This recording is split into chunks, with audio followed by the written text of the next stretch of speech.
എല്ലാ ദിവസത്തെ പോലെയും അംഗൻവാടി പോകാനായിട്ടുള്ളൊരു യുദ്ധമാണ് കേട്ടോ. അപ്പോൾ ഇന്ന് അയാളുടെ ഫേവറേറ്റ് ആയിട്ടുള്ള മസാല ദോശ ആയതുകൊണ്ട് ജ്യോതാപ്പി കഴിക്കുന്നുണ്ട്. പക്ഷെ എന്നാലും വാരി കൊടുക്കണം. അതെല്ലായിടും അങ്ങനെ തന്നെ ആയിരിക്കുമല്ലോ അല്ലേ.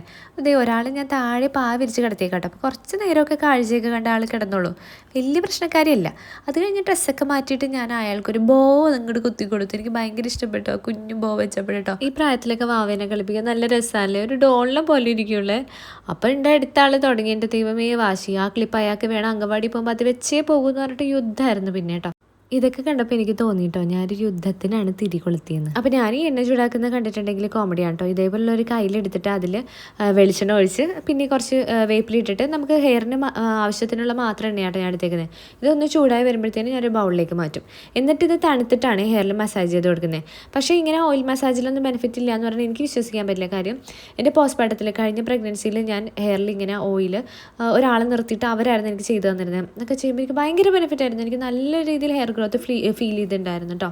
അപ്പോൾ ഞാനിപ്പോൾ ചെയ്യണ ഇങ്ങനത്തെ നുറുക്ക് വിദ്യകളൊക്കെയാണ്. പക്ഷേ എന്നിരുന്നാലും നമ്മൾ ഹെയറിൽ മസാജ് ചെയ്യുന്നതിലൂടെ ബ്ലഡ് സർക്കുലേഷൻ കൂടിയിട്ട് എന്തായാലും നല്ലൊരു ചേഞ്ച് ഉണ്ടാവും കേട്ടോ. അപ്പോൾ എല്ലാവരും ഒന്ന് ട്രൈ ചെയ്ത് നോക്കേ.